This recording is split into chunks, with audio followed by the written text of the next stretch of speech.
Risk and issue management. What is risk and what is issue? Let's see the difference between a risk and an issue.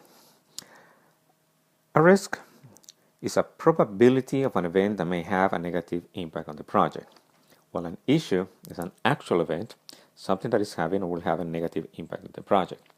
The difference again is that probabilities is more on risk. We don't know when they're going to happen, we have an idea, and there is a probability that may or might happen. But an issue is an actual event, something that is happening right now and that we need to take immediate action. So during risk management, when we developed the plans, we identified all our risks. In risk management include identification and actions to eliminate or reduce the impact of the risk in the project. So we have the high risks, the medium risk, and the low risk. High risk will have immediate actions to avoid the risk. The medium risk we have actions to mitigate the risk and that can be scheduled. And the low risk meaning we accept the risk because the cost of doing anything to reduce it will be higher than the actual risk occurring. The risk status is the tool that we use during implementation. For each one of the risks that we identify, we have them already marked by the level of how critical they are to the project. We identify somebody who's responsible. There is a description of what is the event. There is the description of the type of response we do, and there is a status. That is information during the implementation phase that you get from the people who were assigned responsibility to manage any of these risks. They need to update you. They need you to tell you that they have implemented those activities so that you know that the risk will have a less impact to the project, or we avoided that risk by certain changes we need to the project or the schedule. The important thing here is that having those status will give you enough information to make sure that we are taking control, we're managing those risks. In terms of the risk response actions, we always need to communicate the risks, all the risks that we identify and the actions we're doing. Then the team reports on progress on risk response actions, where they are, how they are doing, have they been able to implement those actions to either avoid the risk or mitigate the risk. We identify if actions have been implemented. We update our contingency plans, and we also identify if changes to project plans are needed, especially when we're trying to avoid a major risk. There may be needs to change our schedule certain or organize the order of certain activities. That means that we need to update our schedule and communicate the people who are involved in those activities that those changes are going to be happening. There is also a very interesting relationship between risk, the probability, and impact during the project timeline. As we begin the project and we're looking for a project that might last, so let's say 2 years, the level of probability will be high. But as we go down into the project and we are very close to end it, the probability goes down. So that curve looks a little bit like this. Probability is high at the beginning because there's more time for things to happen than at the end when there's very little time for risks to occur. Remember, it's probability. On the other side, the level of probability and the impact has a different shape. At the beginning, the impact to the project is low because we don't have that much work already implemented. Very little has been done.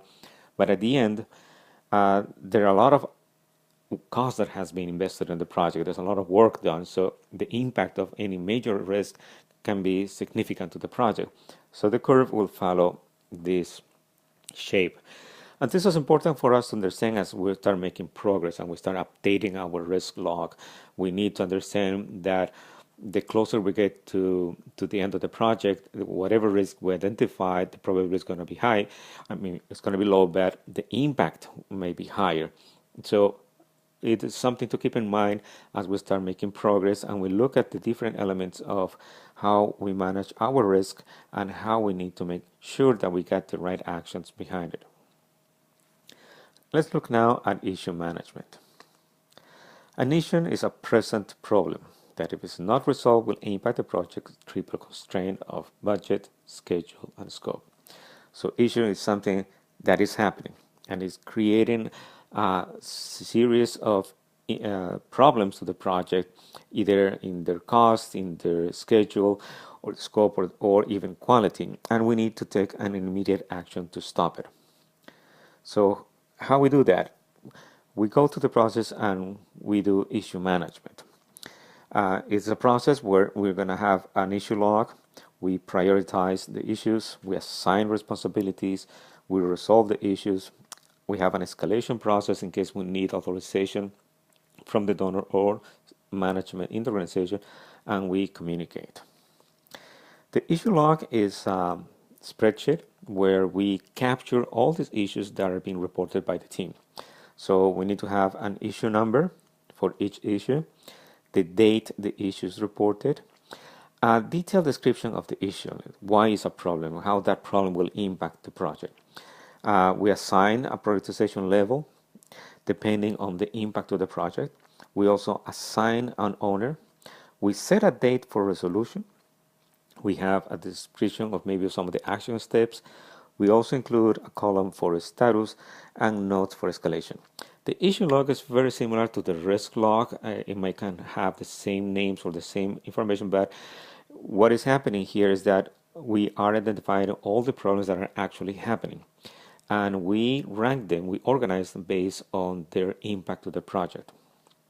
So we set up this issue prioritization where we identify the priority that we need to put our resources behind these issues. All of these issues need to be solved, but some are more important than others, and that's a priority. That depending on the description of the issue and what is the problem, how it's going to impact, we assign priorities. Then we know we have an owner that will take care of the issue. There is a date. There is a set of actions that are recommended for solving that issue. And we do a follow-up with the status. And we can have status like close, open, and notes. Notes that help us also help understand where is the status of that issue. This is the issue log.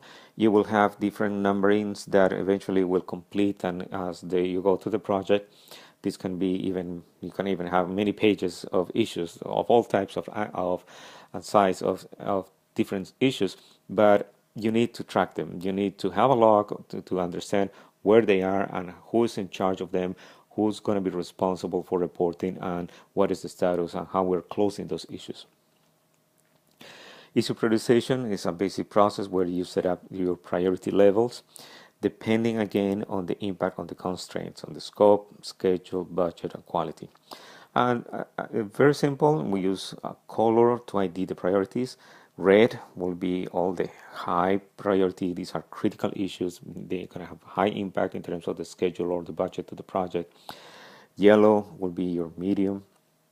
You can schedule that. You can put it until later, give somebody more time to work on that.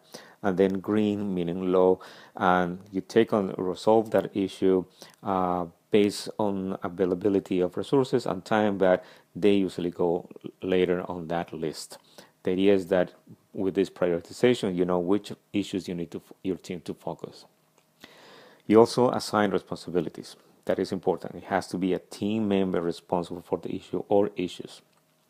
That person is important, has to have the skills and the time to complete activities, and will report the status to the project manager. The process to resolve the issues is as simple as straightforward in terms of we need to first identify and define the problem. We are not trying to solve a symptom, we're trying to solve a problem. So understanding what is the problem is the first step, and is a very important one. We also list the possible causes, why we're having that problem. Then the people in charge or the people who are trying to solve the problem will develop alternatives, and then we'll select what will be the best solution to solve the issue. Then we develop those actions. We have a detailed description of how we're going to solve the problem. We identify the resources and the support needed. We define the date, so when we need to have this issue solved. We report on progress and escalate if required in terms of getting authorization or approvals by senior manager or the donor. Here's a summary again of the steps to solve a problem. We identify our problem. We develop alternatives, we select the best alternative, we implement our actions, and we report. And the question is, did the solution work? If it worked, then the issue is solved. If not, if there is still problems, then we go back to the cycle to identify, develop alternatives, select the best alternative, and implement it until we are complete and we say the issue has been solved. Issue communication is another important element of issue management. One is that we need to inform all people involved in the issue.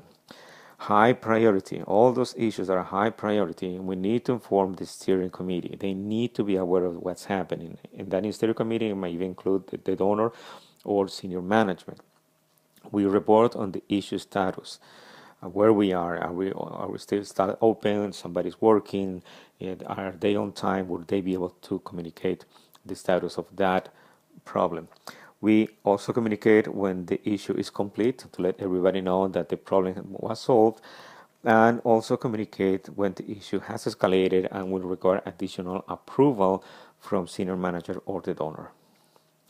The issue checklist is what we use in that process of issue management. We review the issue log during team meetings. That is the best opportunity, especially if you have kind of weekly or bi-weekly meetings.